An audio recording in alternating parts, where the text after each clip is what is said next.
आज आपण ऐतिहासिक धम्मचक्र प्रवर्तन दिवस साजरा करतो. त्याला आपण ऐतिहासिक धम्मपौर्णिमा भगवान बुद्धांनी सारनाथ या ठिकाणी सर्वप्रथम धम्मचक्र प्रतिमान केलं आणि ज्या दिवशी त्यांनी ते धम्मचक्र प्रतिमान केलं तो दिवस म्हणजे आषाढ पौर्णिमेचा. आपल्या जीवनामध्ये आषाढ पौर्णिमा अनेक दिवशी आहे. दरवर्षी साजरा 8 डिसेंबर 14 बुद्धपौर्णिमा आहे आणि कार्तिक पौर्णिमा आहे. अनेक पौर्णिमा येतात आणि तशा जातात आणि त्या आपण सेलिब्रेट करतो. घरी पूजा करतो, त्याला कार्यक्रम करतो. खूप आनंदामध्ये आपण या पौर्णिमा आहेत किंवा महत्त्वाचे दिवस आहेत ते आपण साजरे करतो. आपण मी काल नागपूरवरून निघालो 7 वाजता. आत्ता जसं वातावरण आहे घरामध्ये तसं काल नागपूरमध्ये वातावरण आणि सकाळी मी जेव्हा व्हॉट्सअप पाहिला तर नागपूरमध्ये भयानक पाऊस झाला. प्रचंड पाऊस झाला. पुण्यामध्ये नाही आहे, कमी पाऊस येतो पुण्यामध्ये कदाचित. सांगायचं मला असं आहे की अशाच प्रकारचं पावसाचं वातावरण त्यावेळेस देखील असेल 2,500 वर्षात. भगवान बुद्धांना काही असं विहार नव्हता. लोक पुढे त्या ठिकाणी गेले विहारात नसतात. अगदी नैसर्गिक वातावरणामध्ये त्या ठिकाणी जंगलामध्ये त्या ठिकाणी कदाचित एखाद्या झाडाखाली असतील किंवा एखाद्या झोपडीखाली असतील. होऊ शकते एखाद्या वेळेस पाऊस पडायचा. त्या घटना काही घडलेल्या नाही पण आपण कल्पना करू शकतो. पावसाळ्याचे दिवस असल्यामुळे पाऊस पण असू शकतो आणि अशा नैसर्गिक वातावरणामध्ये भगवान बुद्धांचा त्यांचा जो अनुभव आहे, बुद्धत्वाचा जो अनुभव आहे तो सर्वप्रथम त्या ठिकाणी कथन केला. आणि असं म्हटलेलं आहे की अशा प्रकारे भगवान बुद्धांनी त्यांच्या जीवनामध्ये 3 वेळेस धम्मचक्र प्रतिमान केलेलं आहे. दुसऱ्या वेळेस त्यांनी राजगीरला धम्मचक्र प्रतिमान केलेलं आहे. अशाच प्रकारचं धम्मचक्र जे आहे ते बाबासाहेब आंबेडकरांनी देखील 14 ऑक्टोबर 1956ला प्रतिमान केलेलं आहे. अर्थात आपण काही पाहिलेलं नाही आहे पण निश्चित काही लोकांनी तो सुद्धा अनुभवलेला आहे आणि ते सगळं जो वृत्तांत आहे तो शतखंडामध्ये आलेला आहे. जसाचा तसा जे काही घडलेलं आहे ते त्या ठिकाणी आलेलं आहे. तर आजच्या प्रवचनाची जी सुरुवात आहे ती सुरुवात बाबासाहेबांचं 14 ऑक्टोबरचं जे भाषण आहे. बाबासाहेब धर्माच्या विषयी काय म्हणतात ते वाचून आपण सुरुवात. बाबासाहेब असं म्हणतात, मनुष्य मात्राच्या उत्कर्षाला धर्म ही अत्यंत आवश्यक वस्तू आहे.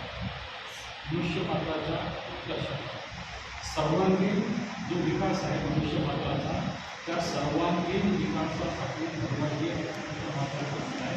ते बाबासाहेब पुढे बाबासाहेब म्हणतात की हा महत्त्वाचे वाक्य बाबासाहेबांनी त्या ठिकाणी मात्र तुमची ही जबाबदारी मोठी आहे. जे त्यांच्यासमोर जो काही समुदाय बसलेला होता त्यांची ही जबाबदारी मोठी आहे. असाच याचा अर्थ होतो.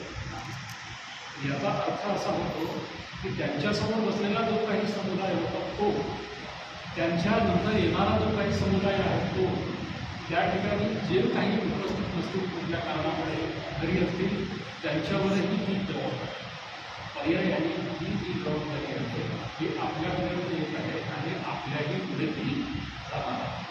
म्हणजे बाबासाहेबांचा जो काही अनुयायी समुदाय आहे त्या सगळ्यांची ती जबाबदारी आहे. इतिहासात झालेला आणि याच्यानंतर देखील भविष्यामध्ये होणारा त्या सगळ्यांची ती जबाबदारी आहे असा या वाक्याचा अर्थ नाही. आम्हाला माहिती नाही कसा यावा की तुम्ही तरी असं तो वाटतं तुमच्याबद्दल इतर लोकांना आदर वाटेल, मान सन्मान वाटेल अशी तुमची कृती केली पाहिजे. हा धर्म म्हणजे आपण एक गळ्यात मडे अडकवून घेत आहोत असे मानू नका. बौद्ध धर्माच्या दृष्टीने भारताची भूमी शून्यवान आहे म्हणून आपण उत्तम रीतीने धर्म पाळण्याचा निर्धार केला पाहिजे. नाहीतर महान लोकांनी तो निंदाजनक असे होऊ नये. म्हणून आपण दृढ निश्चय केला पाहिजे.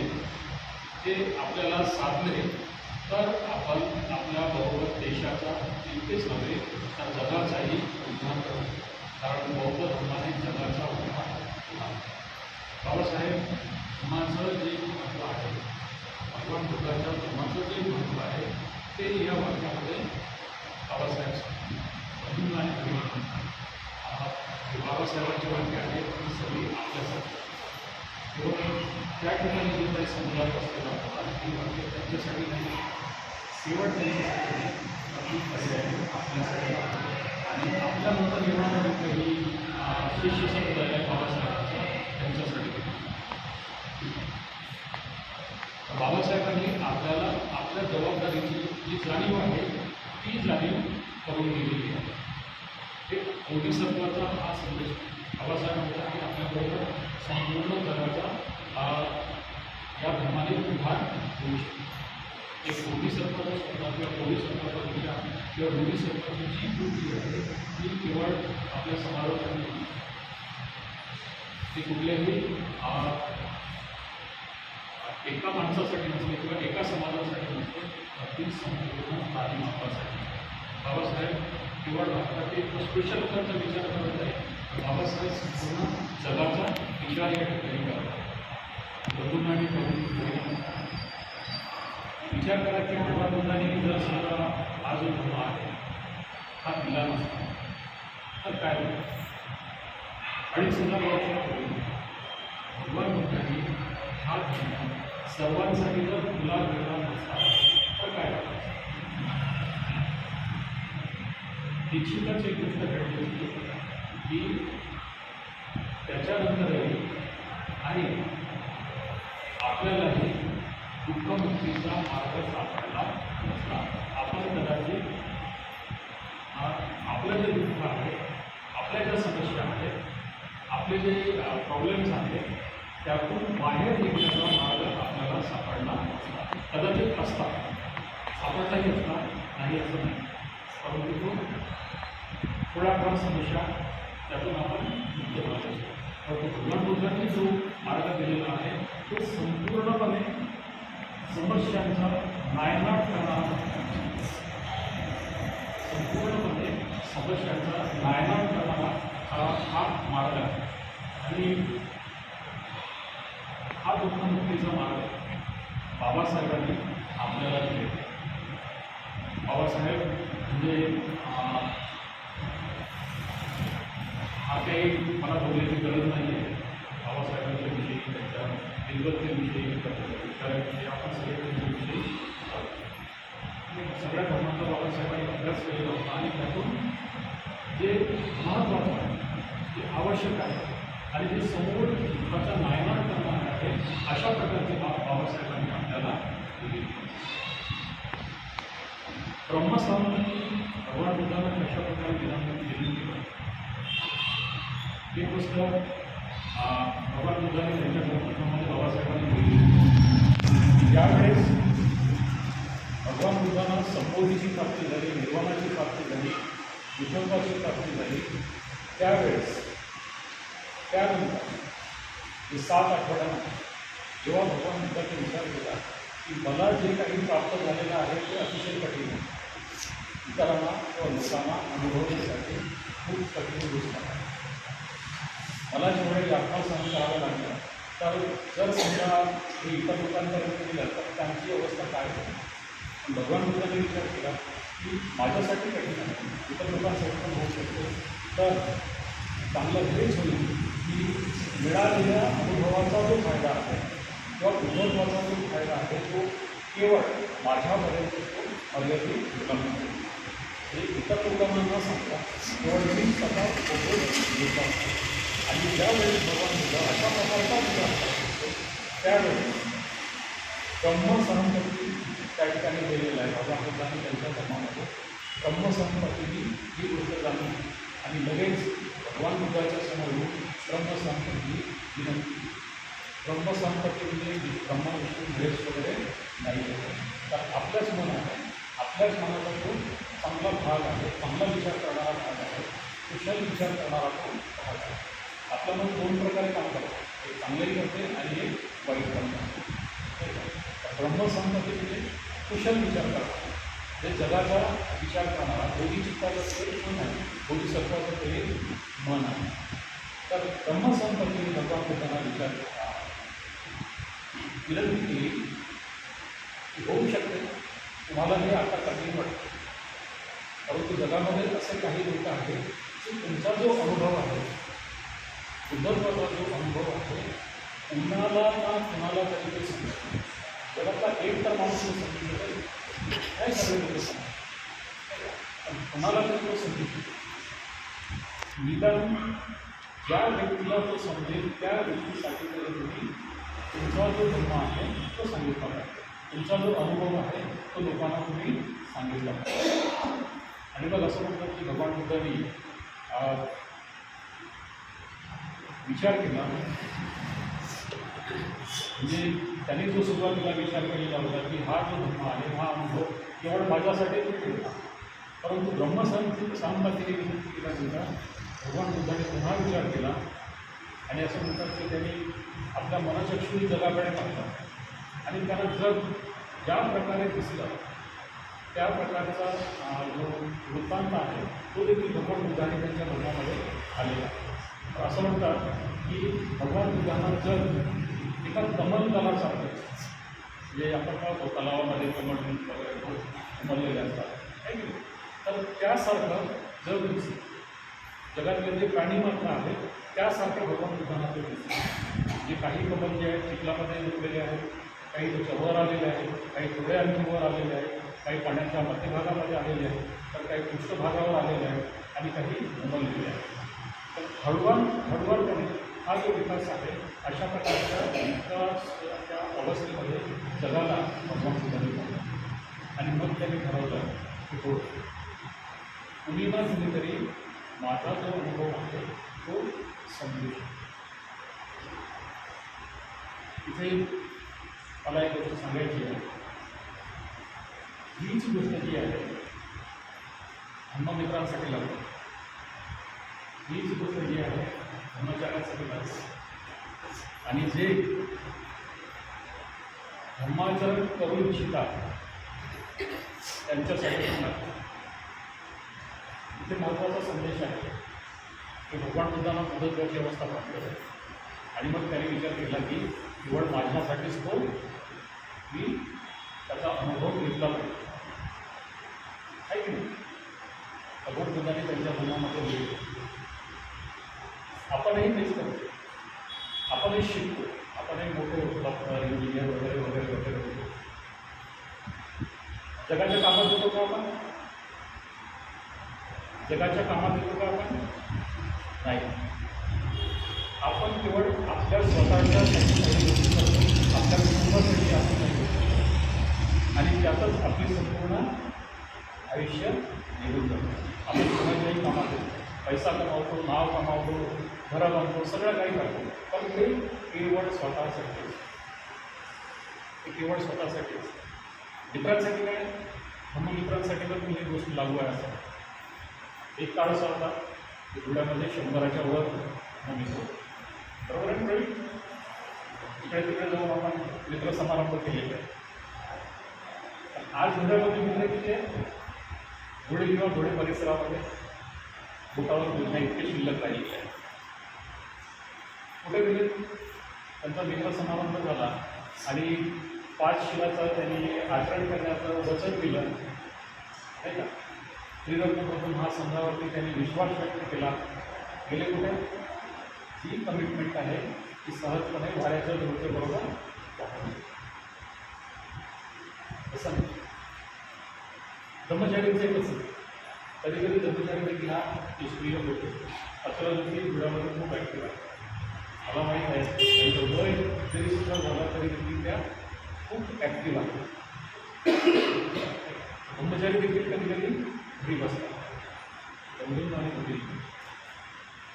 आपल्यासाठी ब्रह्मसंपत्ती काय आता येणार नाही आणि सांगणार नाही की बाबा रे तू धर्ममित्र झालेला आहे, तू ब्रह्मचारी झालेला आहे, तर तू जरा घराच्या बाहेर पड, समस्या सगळ्यांनाच आहे, तुझ्या मदतीची कोणीतरी वाट बघत आहे.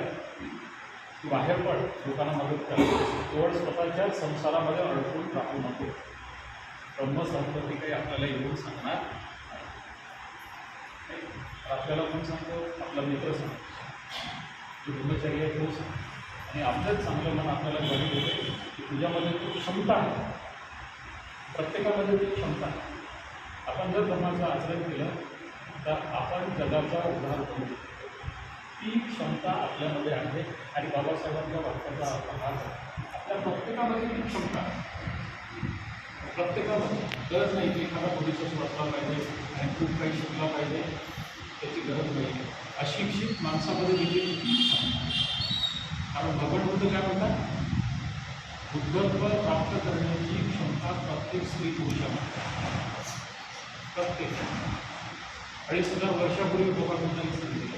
आणि त्यावेळेस कुणालाही लिहिता वाचता येतं. लिहिता वाचता येत होतं का कोणाला तरी नाही. भगवान बुद्धांनी सांगितलं प्रत्येकामध्ये ती क्षमता आहे. प्रयत्न केला तुम्ही तर तुम्ही देखील बुद्ध बनू शकता. आणि उदाहरण जे आहे ते अनेक उदाहरणं आपल्यासमोर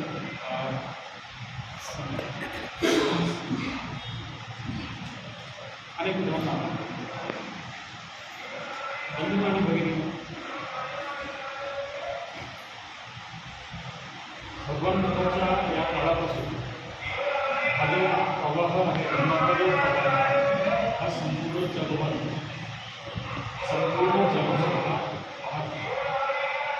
अखंडपणे सुरू आहे. अनेक लोकांनी त्यासाठी कष्ट घेतलेले आहेत. आपण मुलांसाठी पाहतो जे अनेक कष्ट सहन करून भारतामध्ये आला.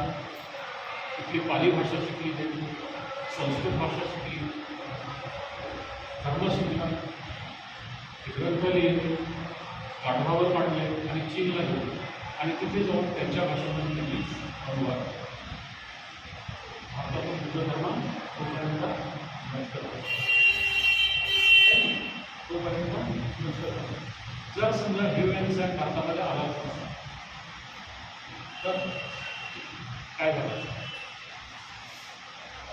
आपल्याला धर्म पुन्हा मिळाला नसता. आपल्याला धर्म पुन्हा मिळाला नसता. हिवयांचं फारयान असेल किंवा जे कोणी चिनी प्रवासी भारतामध्ये आले किंवा इतर देशातून आले, इथे धर्म शिकले, ही भाषा शिकले, त्यांच्या देशात गेले आणि तिथं लिहून ठेवलं आणि तेच ओरिजिनल जे लिटरेचर आहे ते आपल्यासमोर आहे. आज आपण जे वाचतो भगवान बुद्धांनी त्यांच्या धर्मामध्ये बाबासाहेबांनी अनेक सूत्राचं त्या ठिकाणी दिलेलं रेफरन्सेस दिलेले. ते कुठून आलेलं आहे, ते तिथून आलं. आज जे धर्मसाहित्य आहे ते कुठून आलेलं आहे, तिथून आलं. इथून त्या लोकांनी घेऊन गेले, त्यांच्या देशामध्ये गेले, तिथे कोणी त्याचं जतन केलं आणि तेच आपल्याकडे आपण कधी कधी काय म्हणतो की हा धर्म परदेशी आहे, आम्हाला तो मग कधीही परदेशी होऊन म्हणून आणि घडले दुसऱ्याचा होतो. मग हा जागतिक आहे, जागतिक आहे. तो कुठल्याही देशामध्ये आज तुम्हाला पाहायला मिळू शकतो. तो भारतामध्ये त्याची निर्मिती झाली, भगवान बुद्ध भारतामध्ये उदयास झाले म्हणून तो भारताचा होत नाही. तो जागतिक आहे. भगवान बुद्ध हे संपूर्ण जगाचे आहे, भारताचेच नाही आहे. बाबासाहेब संपूर्ण जगाचे आहे. जो बोधिसत्व आहे तो संपूर्ण जगाचा आहे, केवळ एका देशाचा किंवा एका राज्याचा बोधिसत्व नाही. पण या बुद्धाच्या धर्मामध्ये काही विशिष्ट बाबी आहेत, काही विशिष्ट बाबी सांगितलेल्या आहेत. त्या विशिष्ट बाबीवरती मी थोडंसं बोलणार. परंतु हे जे विशिष्ट गुण आहेत, काही धर्माचे जे वैशिष्ट्य आहेत, या वैशिष्ट्यांवरती जर समजा आपण श्रद्धा ठेवली तर निश्चित आपला विकास होऊ शकतो. आणि हे जे वैशिष्ट्य आहे, हे जे गुण आहेत, ते दुसरीकडे कुठे नाही. तर हे त्रिरत्नवंदनामध्ये सांगितलेलं आहे. त्रिरत्नवंदनेमध्ये जी धर्मवंदना आहे, त्या धर्मवंदनेमध्ये हे जे धर्माचे गुण आहेत, धर्माची वैशिष्ट्य आहेत, ती वैशिष्ट्य सांगितलेली आहेत. आपण नेहमी जेव्हा आपण त्रिरत्नवंदना म्हणतो त्यावेळेस कसं पठण आपण करत असतो पालीमध्ये, तर कधी कधी आपल्या भाषेत भाषेमध्ये जर समजा आपल्याला वाचता येईल तर त्याचा जो अर्थ आहे तो आपल्याला कळेल. तर या धर्माच्या वैशिष्ट्यांवरती जर आपण श्रद्धा ठेवली तर आपला विकास होईल. आणि जर समजा श्रद्धा ठेवली नाही नुसतंच पठण केलं तर ते काय नाव द्यावं एक पठण केल्यासारखं का एखादा सामान्य झाली दाखवून नुसतंच पठण करतो त्याचा अर्थही त्याला कळत नाही तो काय बोलतो त्यालाही कळत खूप बोलतो की बरोबर नुसती बरोबर सुरू असते. तर ही जी श्रद्धा आहे असं म्हणतात की श्रद्धा ही 3 प्रकारची. श्रद्धा ही 3 प्रकारची. पहिल्या प्रकारची जी श्रद्धा आहे तिला चित्तस्थ प्रसाद श्रद्धा असं म्हणतात. चित्तस्थ प्रसाद श्रद्धा असं म्हणतात. जी केवळ बौद्धिक स्वरूपाची ही श्रद्धा आहे आणि ही पहिली गोष्ट. दुसऱ्या प्रकारची जी श्रद्धा आहे अभिसंप्रत्यय श्रद्धा असं म्हणतात. दुसऱ्या प्रकारच्या आणि ही जी श्रद्धा आहे ही भावनिक श्रद्धा. बौद्धिक श्रद्धा ही आपल्यामध्ये आहे, भावनिक श्रद्धा ही आपल्यामध्ये आहे. आणि तिसऱ्या प्रकारची जी श्रद्धा आहे तिला म्हटलेलं आहे अभिलाषा श्रद्धा. अभिलाषा श्रद्धा म्हणजे बुद्धत्व प्राप्तीची उत्कट इच्छा असलेली श्रद्धा. ज्यावेळेस बौद्धिक श्रद्धा ही भावनिक श्रद्धेमध्ये रूपांतरित होते, भावनिक श्रद्धा ही अभिलाषा श्रद्धेमध्ये रूपांतरित होते, त्यावेळेस तुम्हाला जगातली कुठलीही शक्ती बुद्धत्व प्राप्तीपासून थांबवू शकत नाही. जगातली कुठलीही शक्ती थांबवू शकते कारण तुमच्यामध्ये ती उत्कट इच्छा निर्माण होते. आणि असे अनेक उदाहरणं आपण भगवान बुद्ध आणि त्याच्या धर्मामध्ये पाहतो किंवा बुद्धाच्या इतिहासामध्ये पाहतो. जेव्हा एखाद्याला कळलं की जीवनामध्ये काही नाही आहे नाही का, तर तो उठतो आणि सरळ भगवान बुद्धाकडे जातो. तो राजा असो, राजपुत्र असो की कोणी पण असो, आपलं सगळं म्हणजे सोडून तो भिक्षू होतो आणि काही दिवसानंतर आपण मारतो, शोक आपण मारतो, सत्पुजाला म्हणतो, आराम करतो. ही आहे अभिलाषा. आणि ही श्रद्धा देखील आपल्यामध्ये कुठल्या एका विशिष्ट व्यक्तीमध्ये ही श्रद्धा असं नाही. तर आपल्या प्रत्येकामध्ये त्या 3ही प्रकारच्या श्रद्धा आहेत. 3ही प्रकारच्या श्रद्धा आहेत. त्याचा जर सुद्धा आपल्यामध्ये व्यवस्थित विकास झाला तर निश्चित आपणही एखाद्या गोष्टीसाठी स्वतःला वाहून घेऊ शकतो. बाबासाहेबांच्या कार्यासाठी आपण स्वतःला वाहून घेऊ शकतो किंवा भगवान बुद्धांच्या कार्यासाठी आपण स्वतःला वाहून घेऊ शकतो. पण धम्मवंदनेमध्ये असं म्हटलेलं आहे स्वार्थातो भगवता धम्मो संदिग्धिको अकालिको एही पस्सिको गोपनायको पच्चतन वेदिकको लिहिली. ह्या धर्माच्या क्वालिटी, ह्या धर्माची काय वैशिष्ट्य सांगितलेली. तर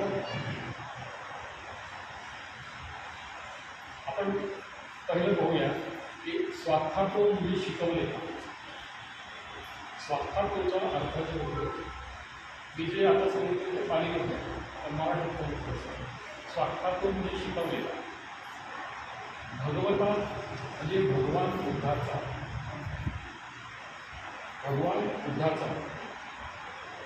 धम्म. धम्म म्हणजे धम्म. स्वार्थातो भगवता धम्म म्हणजे भगवान बुद्धाचा धम्म उत्तम प्रकारे शिकवलेला आहे. ते भगवान याचा सुंदर असा अर्थ सांगितला. पण भगवान कोणालाही नाही म्हणतो. भगवान तोच असतो ज्याच्या 3 प्रकारच्या तृष्णा नष्ट झालेल्या आहेत. 3 प्रकारच्या तृष्णा, कामतृष्णा, भवतृष्णा आणि विभवतृष्णा. कामतृष्णा म्हणजे सगळं काही आपल्याला पाहिजे आहे. आपल्या घरात काही छोटीशी वस्तू जर समजा तुटली तर आपण ती फेकून देत नाही. तिला पुन्हा कुठेतरी आपण जपून ठेवतो. त्याचं काम होत नाही, कधीच कामाला येत नाही. ते अडचणीत पडलेली परंतु आपण त्याला ठेवतो. आणि आपल्यालाही माहीत असेल की कामात येणार नाही, परंतु दुसरा माणसा म्हणतोय की नाही कधीतरी कुठल्या तरी परिस्थिती कामात येईल, परंतु ती कामात येत नाही. म्हणजे एखादी गोष्ट मला पाहिजे किंवा काम असेल तरी त्या गोष्टी मध्ये आपलं मन फडकवून ठेवणे ही म्हणजे आहे काम. म्हणजे काही लोकांना कपड्यांचा छंद असतो, काही लोकांना दागिन्याचा असतो, काही लोकांना घर बांधण्याचा असतो, काही लोकांना पैसा कमवण्याचा असतो, काही लोकांना प्रसिद्धी कमवण्याचा असतो. अनेक प्रकारच्या गोष्टांमध्ये आपण आपल्या मनामध्ये अनेक प्रकारच्या गोष्टी ही आहे कामकृष्ण. भवतृष्णा म्हणजे चांगल्या ठिकाणी जन्म घेण्याची इच्छा, ही पण कृष्ण. आपल्याला सगळं काही चांगलं पाहिजे, पण मेहनत करण्याची आपली तयारी नसते. सगळं आपल्याला कसं पाहिजे, आपल्यासमोर ऐकत नाही, आमच्याकडे ऐकत म्हणतात त्याला काय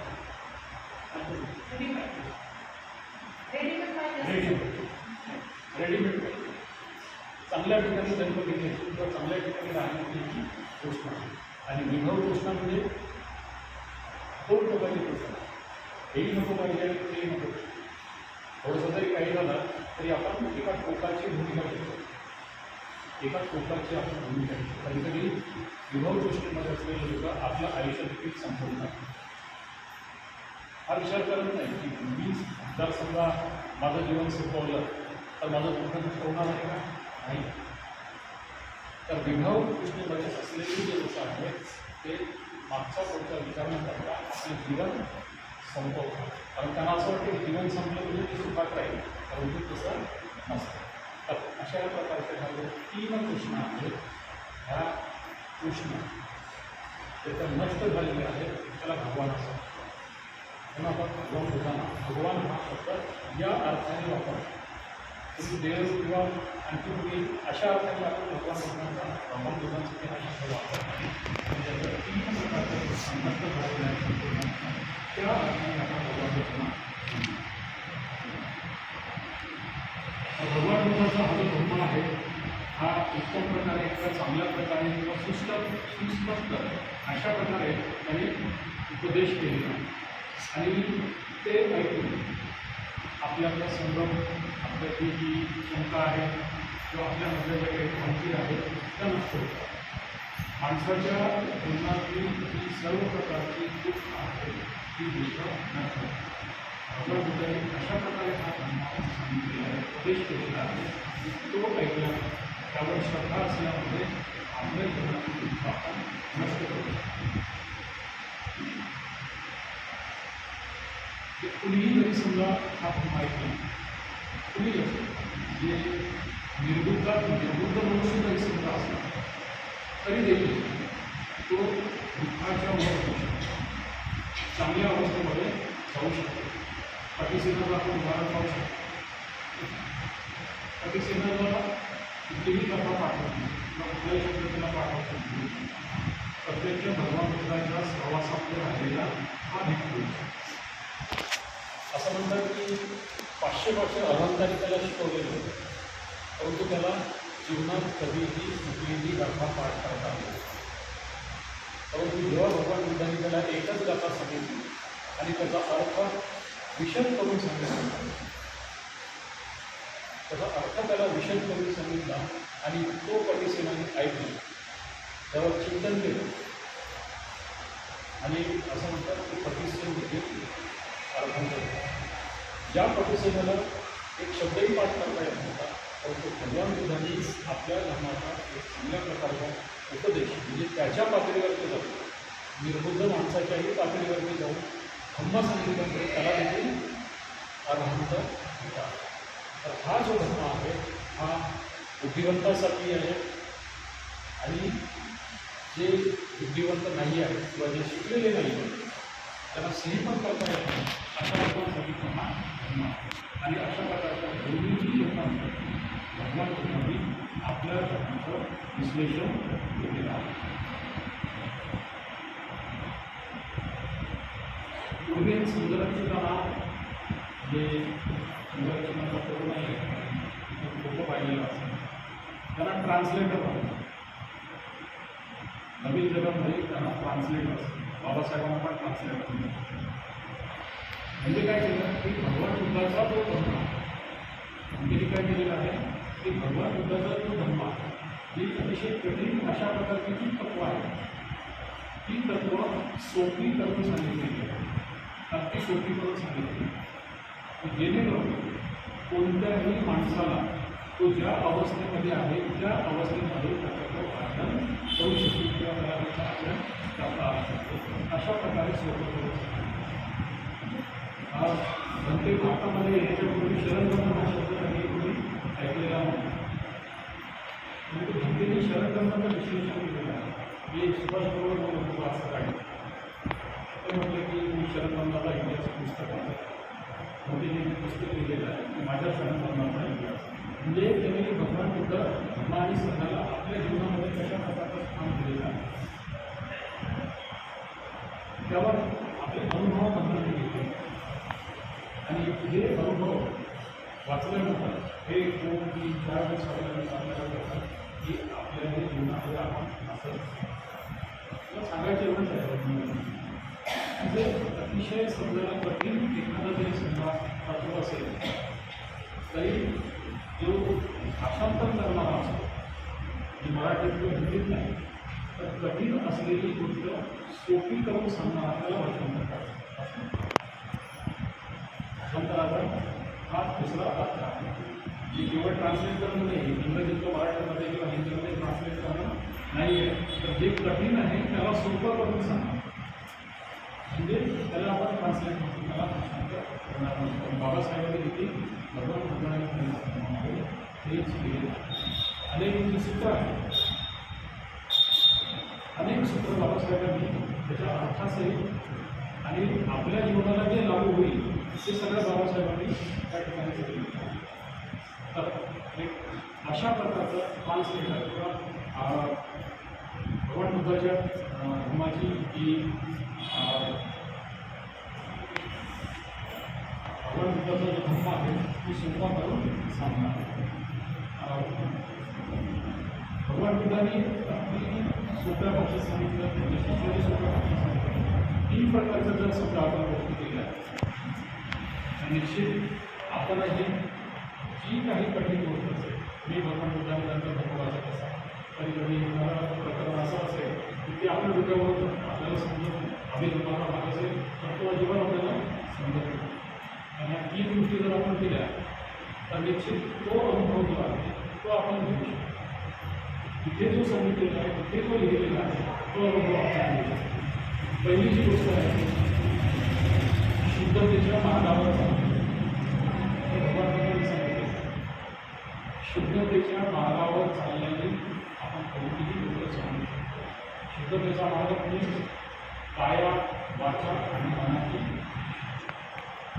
आणखी काही प्रकारच्या शुद्धी सांगितली आहे, चित्तशुद्धी आहे, बऱ्याचशा. परंतु प्रभू जर आपण पाहिलं तर या 3 प्रकारच्या शुद्धी आपण शिलाच्या मार्गावर शिलामध्ये 3 प्रकारच्या शुद्धी, कायाची शुद्धी, आपल्या शरीराच्या शुद्धीची शुद्धी, वाचेची शुद्धी आणि मनाची शुद्धी. दुसरी गोष्ट भगवान बुद्धांनी सांगितलेली आहे ती आहे की धर्माच्या मार्गावर सातत्याने चालणे.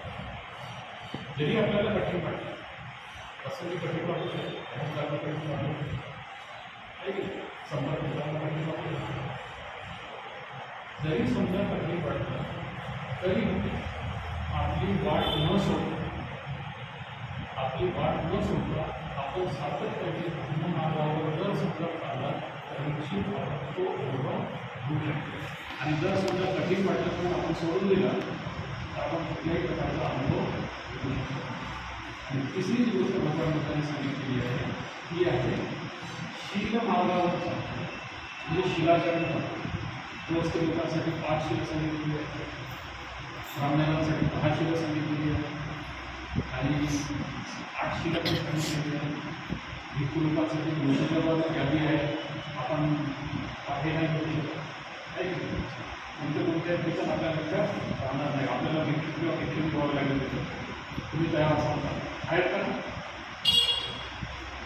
किंवा ती इच्छा नाही आहे ना, भिक्षू किंवा भिक्षू जेवण करायची इच्छा नाही का? पण कमीत कमी 5 शिलाचं प्रमाण करू शकतो नाही, कमीत कमी 5 शिलाचं पालन आपण करू शकतो.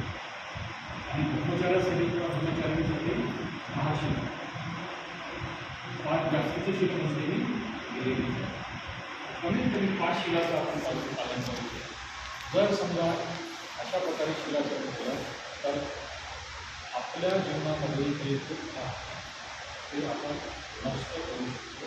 भगवान बुद्धाने जो त्यांचा स्वार्थातो भगवता म्हणजे सुस्पष्टपणे सांगितलेले आहे तो अशा प्रकारे सांगितलेला आहे. संदिग्धिका हे भगवान बुद्धाच्या धर्माचं वैशिष्ट्य आहे. संदिग्धिको म्हणजे आपल्या म्हणा धम्म इंद्रिया म्हणा आपलं होणारा किंवा समजणारा किंवा असंही म्हणू शकतो त्याला की मूळ अर्थासहित समजणारा. भगवान बुद्धाचा धर्म जो आहे तो सहजपणे आपल्या होणारा.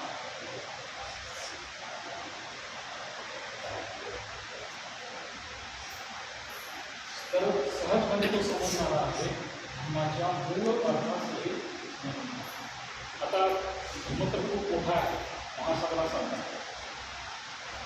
उल्लेख संदर्भाशी असं म्हणतात की भगवान बुद्धाचा जो धर्म आहे तो हिंदू धर्माचं जे काही साहित्य आहे त्याच्या 200-300 पट मोठा आहे आणि ख्रिश्चन धर्माचं जे साहित्य आहे त्याचं 500 पट मोठा आहे. म्हणजे भगवान बुद्धाच्या धर्माचं साहित्य किती मोठं असतं आपल्याला एक जन्म पण पुढे पडणार नाही. या जन्मात तर आपण वाचू शकणार. भगवान बुद्धाने त्यांचा धर्म किती लोकांनी वाचला आहे मी पण नाही वाचला. जरी समजा तुम्ही नाही म्हटला तरी काय फरक पडत नाही. मी पण पूर्ण वाचलेला नाही आहे. जे एक पुस्तक वाचायला देखील आपल्याला अवघड आहे तर जो 500 पट मोठा धर्म आहे तो आपण कधी वाचणार आहोत. कदाचित 500 किंवा 5000 जन्म आपल्याला घ्यावं लागेल तरी देखील होईल की नाही सांगता येत नाही. पण भगवान बुद्धाने काय म्हटलं की एक शब्द धम्माचा एक शब्द तुमच्यासाठी पुरेसा आहे. केवळ एक शब्द नाही, संपूर्ण धर्माची काही गरज नाही, 5 शिलाची काही गरज नाही. 5 शिलाचं एक शील जरी समजा त्याच्या अर्थासहित तुम्ही समजलं अंतःकरणातून जर समजा समजलं तरी देखील तुम्ही जिथे आहात तिथे बसलेले आहात जे काम करत आहात त्या ठिकाणी तुमच्या मनाचा पूर्णपणे विकास होईल. एका शब्दातून तुम्हाला बुद्धत्वाची अवस्था प्राप्त होऊ शकते. 500 पट मोठा असलेलं साहित्य वाचण्याची गरज नाही. गरज कशाची आहे त्या शब्दाच्या अनुभूतीबरोबर करणे. जे सांगितलेलं आहे त्याची अनुभूती घेण्याची किंवा तो आपला अनुभव बनवण्याची गरज आहे. आणि जर समजा त्या शब्दाचा अनुभव तुम्ही घेतला तर जे कुठे आहात तुम्ही त्या ठिकाणी तुमचं मन विकसित होतं. कदाचित तुम्ही स्वतः पण होऊ शकता. आणखी अकालिको असं म्हटलं आहे. भगवान बुद्धाच्या तुम्हाला अकालिको असं म्हटलं. अकालिको म्हणजे असा धर्म की ज्याला काळ आणि वेळेचं बंधन नाही. काळ आणि वेळेचं बंधन नसणारा हा धर्म आहे. आणि ही भगवान बुद्धाच्या धर्माची विशेष अशी बाब आहे. त्या सगळ्या विशेष बाबीमध्ये ही पण विशेष अशी बाब आहे. आपण पाहतो की हा जो धर्म आहे हजारो वर्षापासून आले. म्हणजे आपण केवळ 2500 वर्षाचा विचार करतो आहे की नाही. भगवान बुद्ध जेव्हापासून निर्माण झाले 2500 वर्षापासून आपण विचार करतो. परंतु हा देखील आपण विचार केला पाहिजे की 27 बुद्धाचा इतिहास आहे आपल्यासमोर. 27 बुद्धाचा इतिहास आहे, त्यांची नावं आहेत आणि ते कुठे कुठे जन्माला आले, कशा प्रकारे त्यांना बुद्धत्वाची अवस्था प्राप्त झाली जातककरणामध्ये किंवा सर्व कदाचित तुम्हाला त्याची माहिती मिळू शकते. बंधू आणि भगिनीनं हजारो किंवा लाखो वर्षातून एक बुद्ध निर्माण होतो. तर 27 बुद्ध निर्माण होण्यासाठी करोडो वर्ष कदाचित निघून गेले असते आहे की नाही. करोडो वर्ष निघून गेले असते. तर आपण या ठिकाणी म्हणू शकतो की बुद्धाचा जो धर्म आहे तो करोडो वर्षापासून आलेला आहे की नाही. ज्या प्रकारे सिद्धार्थ गौतम बुद्धांना आपण सम्यक समृद्ध म्हणतो तर त्यांच्या आधी देखील एक सम्यक समृद्ध होऊन गेलेले आहे दीपंकर नावाचे. बरोबर आहे ना. दीपंकर नावाचे जे बुद्ध होऊन गेलेले आहेत ते पण सम्यक समृद्ध होऊन गेलेले आहे. आणि त्यांचा देखील जसा सिद्धार्थ गौतम बुद्धाचा हा जो शिष्य समुदाय आहे तसाच दीपंकर बुद्धाचा पण शिष्य समुदाय आहे. मला हेच गोष्ट सांगायचं आहे की बुद्धाचा जो धर्म आहे केवळ 2500 वर्षापासून नाही आहे, तर तो करोडो वर्षापासून पण राहू शकतो. एवढ्या वर्षापासून ही बुद्धाची जी परंपरा आहे ती चालत राहते. कदाचित बुद्धाचं महापरिनिर्वाण झालं की त्यांचे शिष्य संपले, मानणारे संपले धर्माला की कदाचित बुद्ध त्या ठिकाणी संपतो. तर जेव्हा दुसरा बुद्ध निर्माण होतो तेव्हा बुद्ध तो आपल्या धर्माचा शोध लावतो आणि पुन्हा तिथून आपली धर्माची सुरुवात होते. आणि हे असंच झालं. तर काळाचं आणि वेळेचं बंधन नाही, त्यालाच आपण सनातन असं म्हणतो, म्हणजे कधीही नष्ट न होणार. बुद्धाचा धर्म हा कधीही नष्ट झालेला नाही आहे, तो कदाचित लुप्त झाला असेल. ज्या प्रकारे भारतातून बुद्धाचा धर्म हा लुप्त झालेला होता आणि बाबासाहेबांनी पुन्हा आपल्याला तो धर्म पुन्हा दिलेला. तर कशा प्रकारे झाला असेल, परंतु बुद्धाचा धर्म कधीही नष्ट होत नाही. या धर्माचं जे आचरण आहे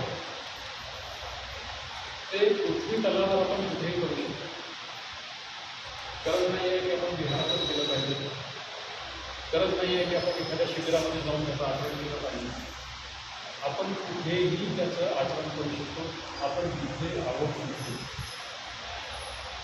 तुम्ही कदाचित भारतामध्ये ठीक आहे, चांगलं आहे की वातावरण चांगलं आहे, एखाद्या बर्फाळ प्रदेशामध्ये जर तुम्ही असाल तर त्या ठिकाणी तुम्ही धर्माचं आचरण करू शकता.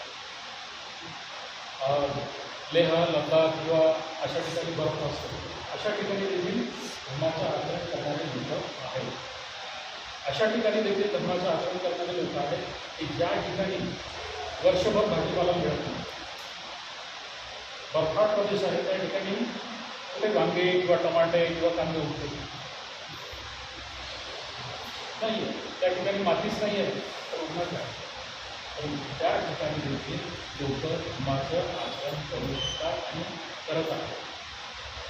त्याला काळाचं आणि वेळेचं किंवा जागेचं बंधन नाही आहे. कुठल्याही ठिकाणी आपण भगवान बुद्धाच्या धर्माचं आचरण करू शकतो. आणखी एक विशेष बाब सांगितलेली आहे, हेही पस्सिको. हेही पस्सिको म्हणजे या आणि अनुभव घ्या. भगवान बुद्धाने काय सांगितलेलं आहे, या आणि अनुभव घ्या.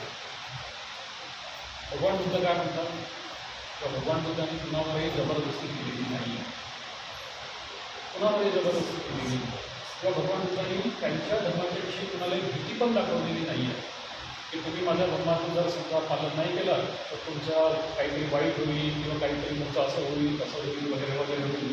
भगवान बुद्धांनी ही भीती दाखवलेली नाही आहे. भगवान बुद्धांनी सगळ्यांना भयमुक्त ठेवलेलं आहे, भयमुक्त ठेवलेलं आहे. परंतु आपण कदाचित घाबरतो. आमच्याकडे परिक्रम पाठ होतात नागपूरकडे विदर्भामध्ये, तिकडे कदाचित होत नसते. तर तिकडे लोक काय करतात, घरामध्ये जर एखादं चांगलं कार्य असेल, शुभ कार्य असेल तर परिक्रम पाठ करतात. तर परिक्रम पाठ म्हणजे काय ते पण समजत नाही, पण परिक्रम पाठ करतात. बरं एक नाही 5-5 करतात. दीडशे लोक पण सांगतात. तुमच्या घरात जर चांगलं सगळं पाहिजे असेल ना तर तुम्ही 5 परिक्रम पाठ. 5 हा आकडा पण तुम्हाला बुद्धाच्या धर्मामध्ये केवळ 25 सांगितलेला, आणि 5 वेळेस म्हणा असं पण नाही सांगितलेलं. हा कुठूनतरी वेगळ्या मानसिकतेमधून हा शब्द आलेला आहे. 5 परिक्रम पाठ केल्याने किंवा 1 परिक्रम पाठ केल्याने काहीही होत नाही, फरक पडत नाही. जोपर्यंत आपण भयमुक्त होऊन धर्माचा आचरण करत नाही तोपर्यंत काहीही होत नाही. भगवान बुद्धांनी कुणालाही प्रलोभन दाखवलेलं नाही की तुम्ही धर्माचं आचरण केलं तर तुमचा खूप विकास होईल असं नाही. भगवान बुद्धांनी सांगितलं तुम्ही या, मी जे सांगितलेलं आहे त्याचं प्रत्यक्ष तुम्ही आचरण करा. तुम्हाला पटलं, आचरण केल्यानंतर जर समजा तुम्हाला पटलं तर तुम्ही पुढे कंटिन्यू करा, आणि नाही पटलं तर सोडून द्या. भगवान बुद्धांनी असं सांगितलेलं आहे की बाबासाहेबांनी भगवान बुद्धांनी त्यांच्या धर्मामध्ये असंच लिहिलेलं. भगवान बुद्धाचा जो धर्म आहे तो इतका स्पष्ट आहे, इतकं स्पष्ट वक्तव्य केलेलं आहे भगवान बुद्धांनी, कुणालाही भीती दाखवलेली नाही. भगवान बुद्ध पुढे असं म्हणतात की मी सांगतो म्हणून त्यावर विश्वास करू नका. मी धर्म दिला, मी धर्म शोधून काढला, मी बुद्ध आहे म्हणून त्यावर तुम्ही विश्वास करू नका, तर तुमचा प्रत्यक्ष अनुभव घेतल्यानंतर त्यावर तुम्ही विश्वास ठेवा. आणि अशा प्रकारचं जे स्वातंत्र्य आहे ते जगातल्या कोणत्याही धर्मसंस्थापकांनी दिलेलं नाही. भगवान बुद्ध आणि त्यांच्या धर्माचं परिवर्तन ही छोटीशी पुस्तकं आहे. त्याच्या पहिल्या भागामध्ये बाबासाहेबांनी हे लिहिलेलं आहे. 4 धर्मसंस्थापक बाबासाहेबांनी तुलना केलेली आहे. येशू ख्रिस्ताची केलेली आहे, मोहम्मद पैगंबरची केलेली आहे, श्रीकृष्णाची केलेली आहे, भगवान बुद्धाची केलेली आहे. त्या ठिकाणी बाबासाहेब असं म्हणतात की भगवान बुद्धांनी प्रत्येकाला स्वातंत्र्य दिलेलं आहे, काही गोष्टीमुळे अडकवून ठेवलेलं नाही. कारण भगवान बुद्धांना हे माहीत होतं की कोणत्याही कसोटीवर त्यांचा धर्म जरी समजा असल्या गेला तरी देखील तो फेल होऊ शकत नाही. थोडा कॉन्फिडन्स भगवान बुद्धांना, आणि म्हणून भगवान बुद्धांनी सांगितलं पद्धत घ्या, काही पद्धतीचा नका. ओपनायोग आणखी एक विशेष अशी बाब आहे. ओपनायोग की बुद्धाचा धर्म जो आहे तो निर्वाणाकडे घेऊन आला. निर्वाणाची जी व्याख्या आहे बाबासाहेबांनी कशी केलेली आहे, निर्दोष जीवन अशी केली, कुठल्याही प्रकारचा दोष नसलेलं जीवन म्हणजे निर्वाण. ज्याला आपण म्हणतो की नाही निर्वाण प्राप्त केलं. निर्वाण प्राप्त केलं म्हणजे काय केलं की त्यांनी त्याच्या जीवनामध्ये असलेले जे काही असंख्य दोष आहेत त्या दोषावरती काम केलेलं आहे, त्या दोषाच्या वर तो उठलेला आहे, तो त्याच्यामध्ये परिवर्तन केले. आणि जेव्हा आपण धर्म शिकतो अर्जुनाने घडली तेव्हा आपल्याही जीवनामध्ये हीच गोष्ट, आपल्याही जीवनामध्ये हीच गोष्ट अनेक उदाहरणं आपण पाहू शकतो. एका शिबिरामध्ये ब्रह्मचारी अमोघ सिद्धी आहे, खूप सिनियर ब्रह्मचारी आहे. ते जन्म शिबिर वगैरे घेतात असेल त्याला खूप सक्रिय होते, खूप सक्रिय होते. नंतर संघामध्ये जॉईन झाले आणि आपण जाहीर उपाध्याय आहेत, तर ते नेहमी एक गोष्ट सांगतात. आमचे जे जनरल शिबिर असतात त्या जनरल शिबिरामध्ये लोक येतात ते जसे आहेत तसे येतात, ते काही पंचशीलाचं पालन करून येत नाही, तर ते त्यांच्या अवस्थेमध्ये जसे आहेत तसे येतात. एका कुटुंबामध्ये माणूस होता, त्या कुटुंबाची परिस्थिती अशी होती की तो जर माणूस ऑफिसला गेला तर घरामध्ये आनंदाचं वातावरण आहे. बायको, मुलं, मुली सगळे आनंदी आहेत. आणि जसे 5-6 वर्षाची वेळ झाली की हे अतिशय दुखले पाहिजे, घाबरून राहायचं, काही बोलणार नाही, चिडीचिड केली. कारण तो माणूस म्हणजे कल्पना करू शकतो की त्याचा घरातला जो वावर आहे तो कसा असतो. जेव्हा पत्नी किंवा मुलं केवळ त्याच्या आठवणीने घाबरून जातात तर घरातलं वातावरण कसं असतं. आणि हा माणूस जेव्हा कुठल्याशा तरी त्याच्या मित्राच्या संपर्कामध्ये आला, गोळघरानं शिबिराला गेला आणि नंतर घरी गेला, त्याच्या पत्नीचा अनुभव जो आहे ना तो या ठिकाणी खूप महत्त्वाचा. त्याच्या पत्नीचा जो अनुभव आहे 2च वाक्यामध्ये, घरातून जो माणूस गेला तो राक्षस गेला. म्हणजे त्याचं जे वागणं आहे घरामध्ये कसं असेल, राक्षस या पद्धतीने आपण घरातून जो माणूस गेला शिबिरामध्ये तो राक्षस गेला, आणि शिबिरामधून जो कोणी परत आला तो देव माणूस आला. शिबिरातून जो कोणी परत आला तो देव माणूस आला. मला या ठिकाणी हेच सांगायचं आहे, जेव्हा आपण धर्माच्या संपर्कात होतो तेव्हा आपलं मन देखील परिवर्तित व्हावं व्हायला लागते किंवा आपण देखील बदलायला लागतो. आपले दोष जे आहेत ते दोष आपल्याला समजायला लागतात आणि आपण स्वतः कुणीही न सांगता आपण स्वतः त्याच्यामध्ये परिवर्तन करतो. आपल्याला सांगण्याची गरज पडत नाही. जो राक्षस माणूस गेला होता त्याला कोणी सांगितलं नाही, त्या माणसाला कोणी सांगितलं नाही की बाबा तो चिडचिड करू नको, बायकोला मारू नको, मुलांना मारू नको, दारू पिऊ नको, त्याला कोणीही सांगितलं नाही. परंतु शिबिरामधलं जे वातावरण आहे ते वातावरण बघून त्याने स्वतःला परिवर्तित केलं. आणि म्हणून त्याच्या पत्नीने म्हटलं की तो माणूस जो परत आलेला आहे तो देव माणूस आहे. बंधून आणि भक्तीनं भगवान बुद्धाचा जो धर्म आहे तो ओपन आहे.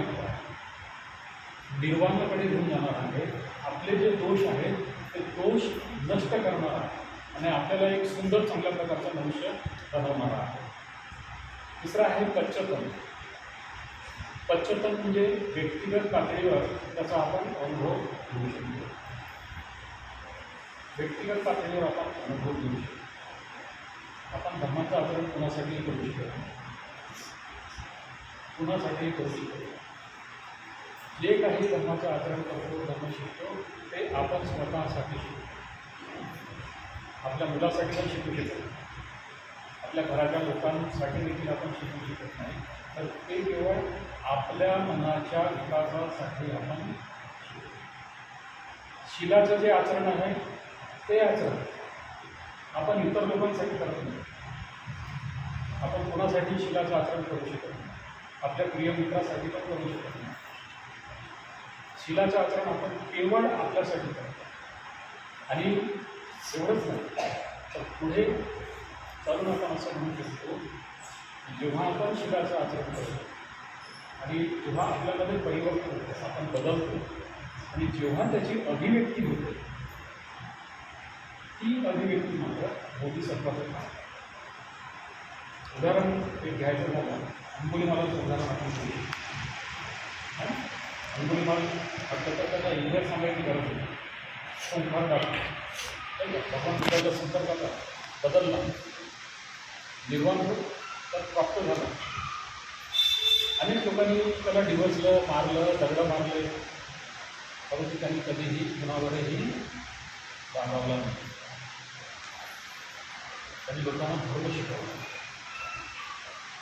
जे त्याला प्राप्त झालं होतं ते प्राप्त करण्यासाठी इतरांची त्यांनी मदत केली. जेव्हा आपण बदलतो, आचरण करतो, बदलतो, तेव्हा त्याची अभिव्यक्ती जी आहे ती अभिव्यक्ती अशा प्रकारची होते. पश्चात्ताप होते. वेदितत्व अनुभव करण्यासारखा. भगवान बुद्धाचा जो धर्म आहे तो अनुभव करण्यासारखा आहे.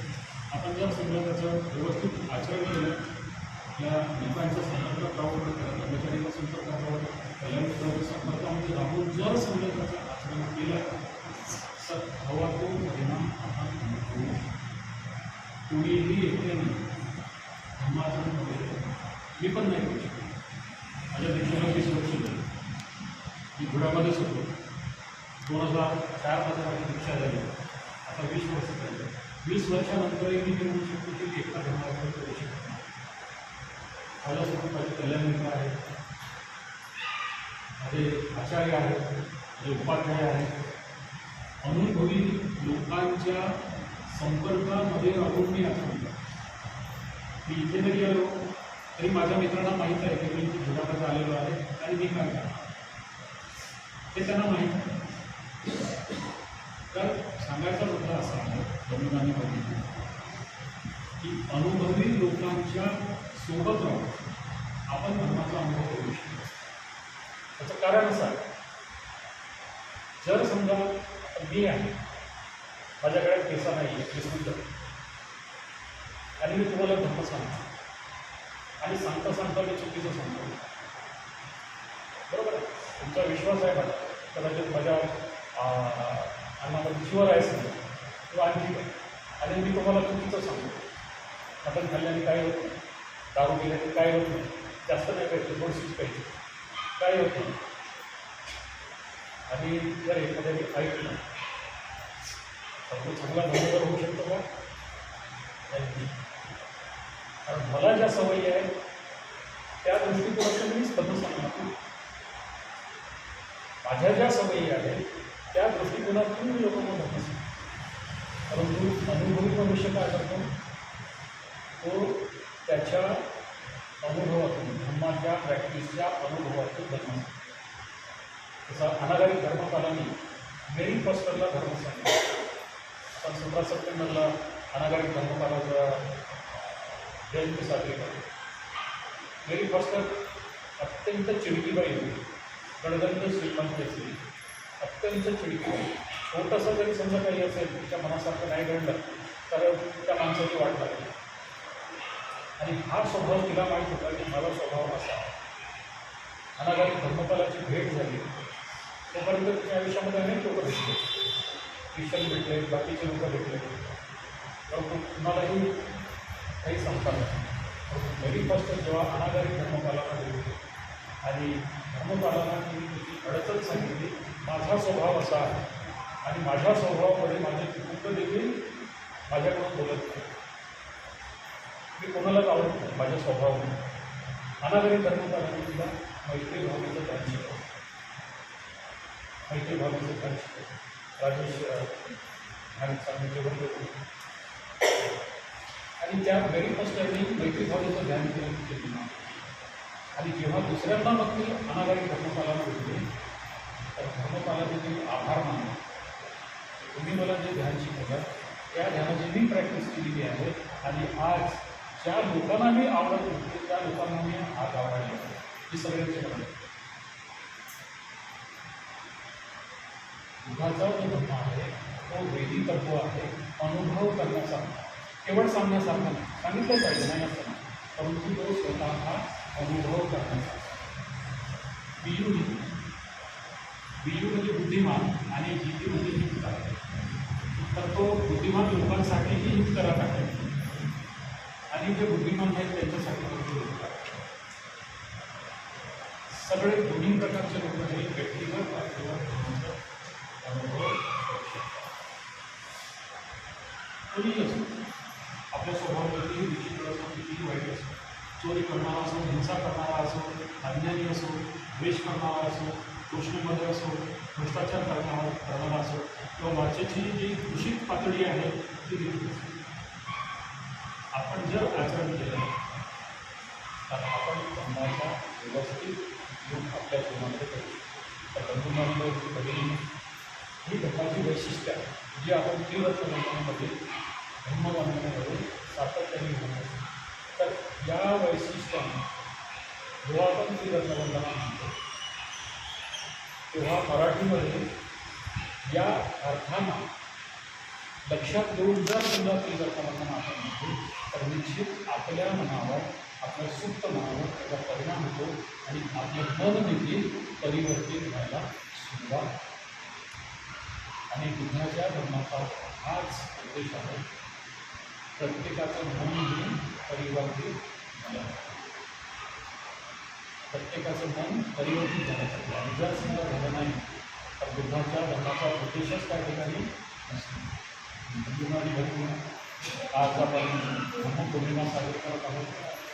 ही ब्रह्मपौर्णिमा साजरी करत असताना एक छोटीशी गोष्ट जर समजा आपल्या जीवनामध्ये आपण ठरवली की ही गोष्ट चांगली आहे आणि ही माझ्या जीवनामध्ये मी करेल आणि तेवढंच जर समजा किती अडचण ती गोष्ट सातत्याने आपण करत राहिलो एखाद्या अनुभवी व्यक्तीच्या संपर्कातून त्याच्यासह काय ब्रह्मचारी असो, ब्रह्ममित्र असो, कोणाची निश्चित आपण म्हणजे मार्गावरती आलो. तर आज मला थोडं सांगायचं होतं की मी सांगताना ऐकून घेतला, कदाचित आवाज येत नसेल ती गोष्ट फक्त सहन केली, सहनशीलतेने सहन केली. मला घोडे सेंटरने या ठिकाणी तुमच्यासमोर की संधी उपलब्ध करून दिली. तर मी आपल्या सगळ्यांचं मनापासून आभार मानतो, आपल्या सगळ्यांचं ज्ञानवर्धन करतो आणि पुन्हा आपल्या सगळ्यांना धर्मपौर्णिमेच्या निमित्तानं शुभेच्छा देतो आणि या ठिकाणी म्हणतो.